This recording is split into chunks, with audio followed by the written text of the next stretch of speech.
During the Renaissance and Baroque periods, British art was less famous than that of Italy, France, and the Netherlands.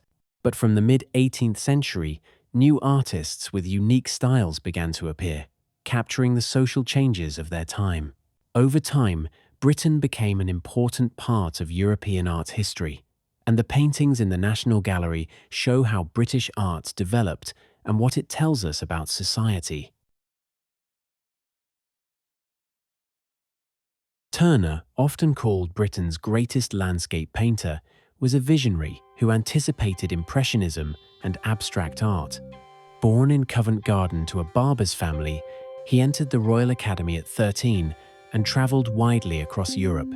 Known as the painter of light, Turner focused on colour, light, and nature's power rather than precise form, creating dramatic, almost spiritual scenes that later inspired artists like Monet and Van Gogh. The Fighting Temeraire depicts the once legendary warship Temeraire, which had fought heroically in the Battle of Trafalgar, being towed by a small steam tug on her final voyage to the breaker's yard.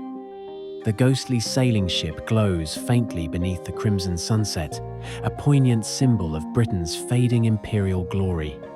In contrast, the steam tug's dark smoke evokes the encroaching age of industry. The red-tinged sky captures the grandeur and melancholy of an era drawing to a close. When exhibited in London in 1839, the painting moved audiences deeply. Even today, it remains one of the most beloved paintings in Britain, an enduring image of the rise and decline of an empire.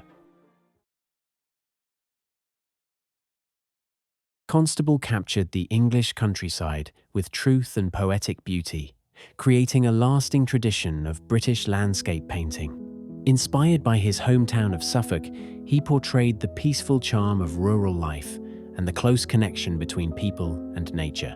The Hay Wain is his most celebrated work, depicting a view along the River Stour in Suffolk. At the centre, 3 horses pull a hay cart through the shallow water, while a farmhouse stands peacefully to the left. Human figures appear secondary, nature itself is the true subject.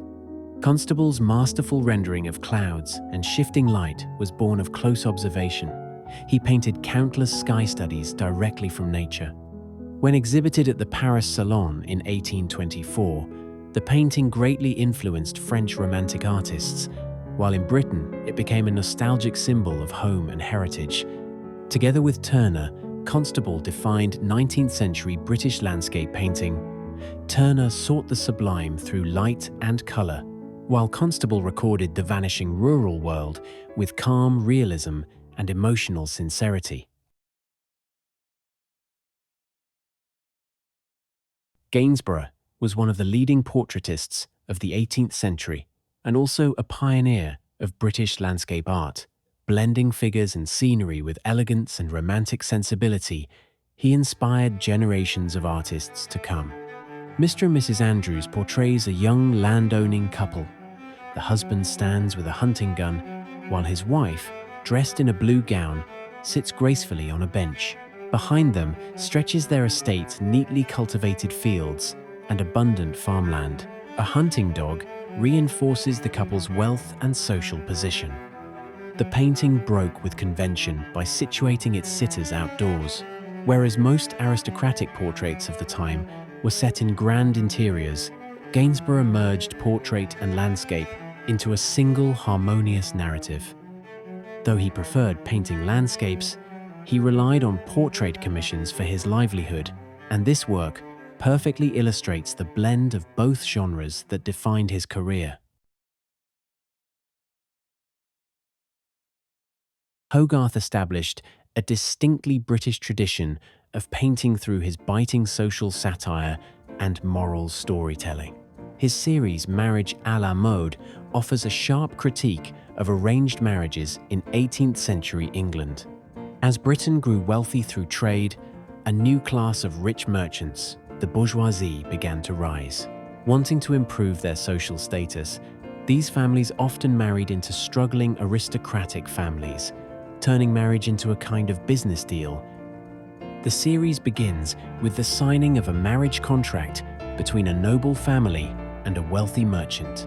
The fathers negotiate property and titles, while the bride and groom appear indifferent, symbolizing the transactional nature of the union.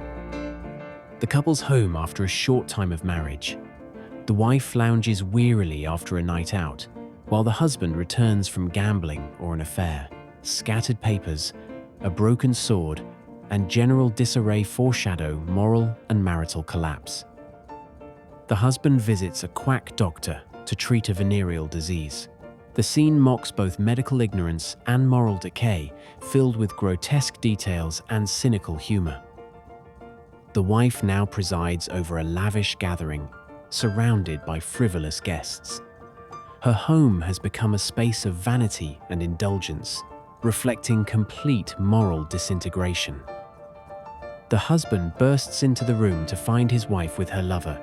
A violent struggle ensues, leaving him mortally wounded. The wife stands in shock as the lover escapes through the window, a stark reminder of the tragic consequences of adultery. The final scene shows the wife committing suicide by poison. Her child weeps beside her, while the servant laments her fate.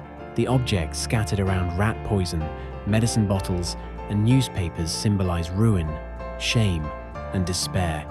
With careful detail and vivid characters, Hogarth revealed the hypocrisy and corruption of his time. Marriage à la mode goes beyond simple satire. It gives a deep look at class, greed, and human foolishness, mixing humor and tragedy in a way that shaped British art for generations.